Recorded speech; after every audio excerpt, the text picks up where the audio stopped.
Hello friends, thank you for joining us for this two-part tutorial on how to make your own herb-based, all-natural insect repellent right at home.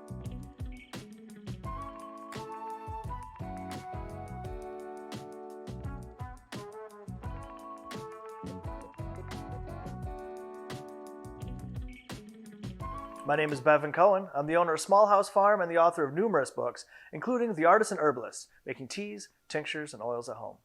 Now, before we get started making our all-natural insect repellent, we may be wondering, why do we need to make an insect repellent when there's so many available commercially right at the store? Well, let me tell you, most of these bug sprays at the store are made with synthetic chemicals, specifically DEET being the most common. And these weren't even on the market until around the 1940s, right after World War II. And prior to that, all bug sprays were made, just like the one that we're going to make today, out of herbs that you can grow in your gardens and gather from the wild right around your own home. So let's go ahead and get started. Now this is going to be a two-part video, and in the first part we're actually going to make the base of our insect repellent, which is going to be an herbal tincture. An herbal tincture is just simply an alcohol extraction, and in this case we're going to use vodka, 100 proof vodka, as the menstruum, the solvent, to extract the chemical components from the plant material. So let's go ahead and gather our equipment to make our herbal tincture. The very first thing that we're going to need, of course, is our alcohol. As I said, we're going to use 100 proof vodka today. So I've got a little bit of that here. Now, the type of alcohol that we choose to use, in this case vodka, isn't nearly as important as the strength of the alcohol that we're using. If you've got a different type of alcohol at home, go ahead and use that. What we're looking here for, most importantly, is 100 proof. Now that means that the menstruum, our solvent, the alcohol, is about 50% alcohol. That's going to give us the opportunity to really pull those chemicals out of that plant material, and it's going to act as a preservative.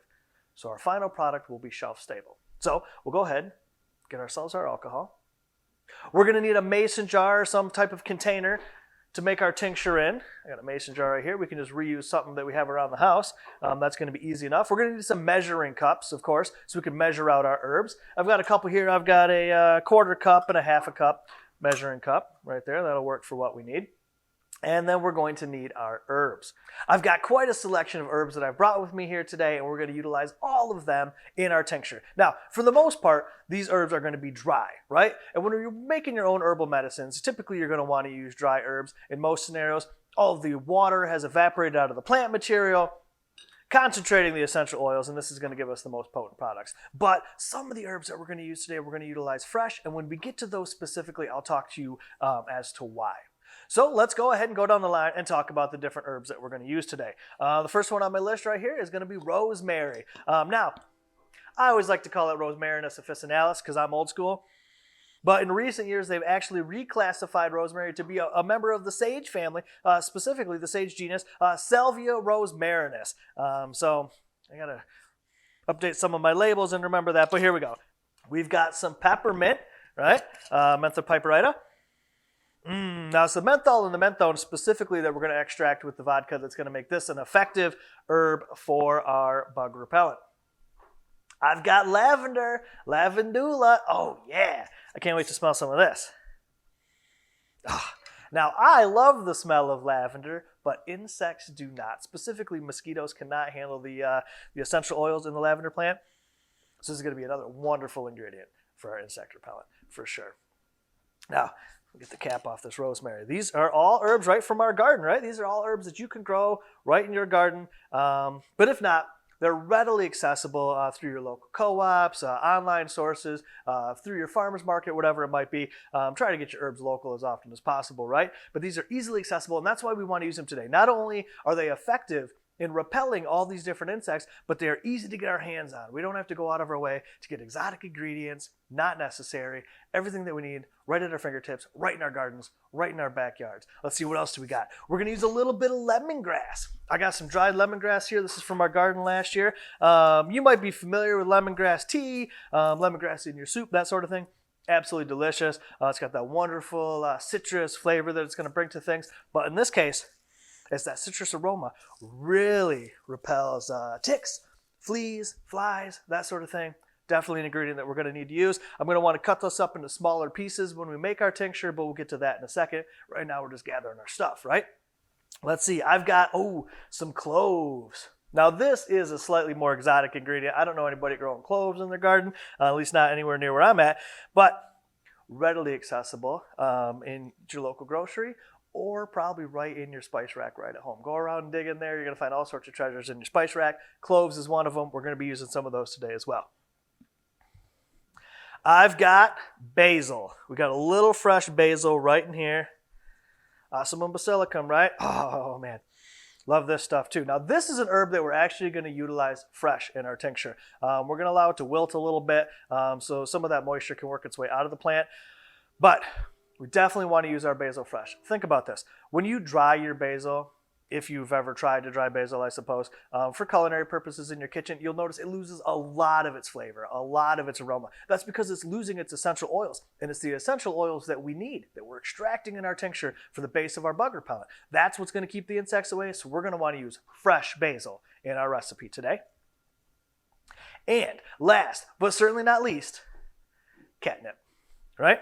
Now this, folks, this is the secret ingredient right here. This is what makes it work. I tell you what, Small House Farm, where my wife and children and I live and work, is on a dead-end dirt road across the street from 1,100 acres of forest. And we've been out here making all-natural bug repellents at least 10 years now, right? We've been out there for about 10 years. And we have perfected the bug repellent. Mosquitoes would practically pick us up and carry us away. They're so big out there. And it's this catnip right here. This is the ingredient that really does all the work.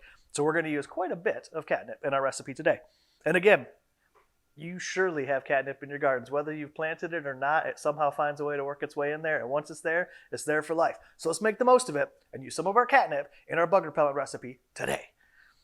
Once we've gathered our ingredients, we're ready to make our tincture. Now, an herbal tincture is the perfect base for our all-natural bug spray. Utilizing alcohol as our menstruum allows us to pull all the chemicals, all the essential oils, all the volatile oils out of this plant material into our bug repellent. And this is going to give us the most potent and effective bug spray that we could possibly make at home. So let's go ahead and start making our tincture. We're going to go ahead and we're going to get our mason jar container that we're working with and our measuring cups so we can start to measure out our ingredients. Now I'm going to talk it through as we make it. I'm going to mention all the measurements here, but it's also a part of the downloadable PDF that you can get that comes along with this video. So you can just print this out and take this with you while you're working on making your bug spray as well. Let's go ahead and start with our rosemary. We're going to go with a 1/4 cup of rosemary to get started.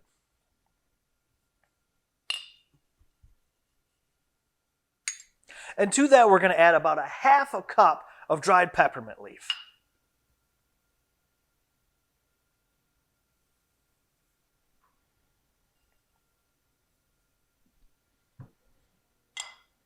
Next, 1/4 cup lavender flowers.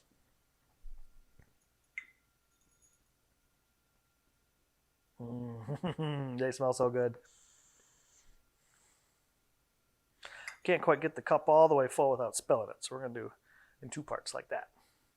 Then we're going to add our basil. I'm going to add all of this fresh basil right here, so we can just pull these leaves off by hand. I'll put them in our measuring cup so we can get a good measurement of what we got going on here. Looks like we've got about 1/4 cup lightly packed fresh basil leaves that we're going to add. And next, our lemongrass. So I'm just going to take some scissors and go ahead and snip some of this lemongrass off up from the base up. I prefer the part of the stem that comes off from the base of the plant is a little bit thicker. I find that it has a little bit more of the that lemon aroma that we're looking for than the tip of the leaf does. But if that's what you got, you can go ahead and use it. If you're using the tip of the leaf, maybe use a little bit more. So we're going to cut off about 1/4 cup of lemongrass, and we're going to add that to the mix as well. That bright lemon aroma, I can really smell it right now. It smells so good. And that's one of my favorite things I think about this bug spray, aside from how effective it is, of course. It smells nice. It actually smells quite pleasant. Not to the insects, of course. But to me, really good stuff. All right, now we got to add our cloves, right? We're going to go ahead and add 2 tablespoons of whole cloves.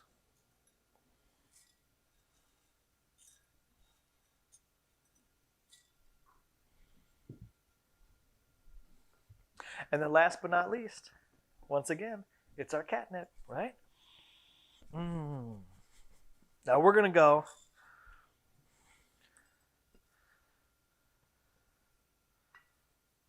with a full cup of catnip. 1 cup catnip.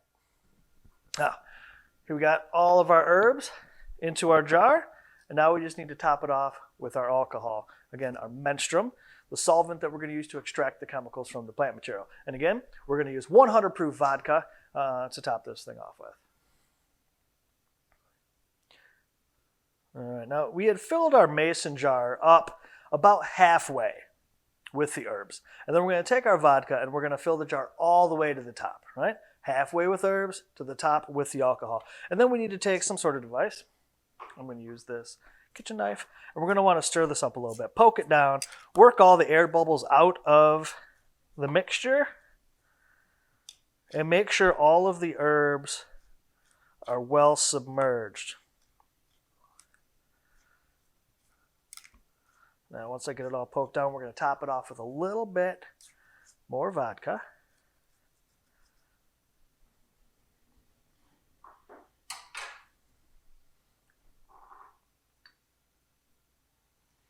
We're going to cap it. And we're going to label it, right? Now, for our label, I'm just going to use a little piece of masking tape. Put that on there. What we're going to want to put on the label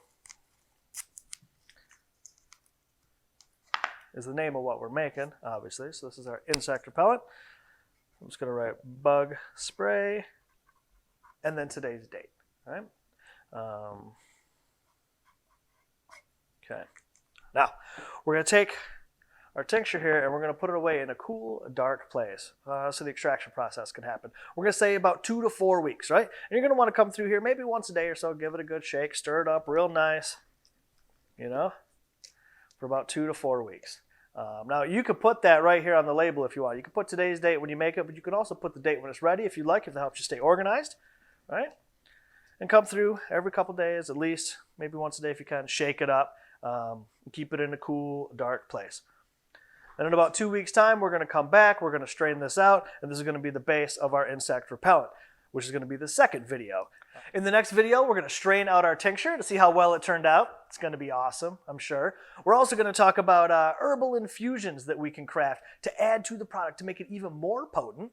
We're going to talk about some additional add-ons, things like lemon juice, apple cider vinegar, essential oils.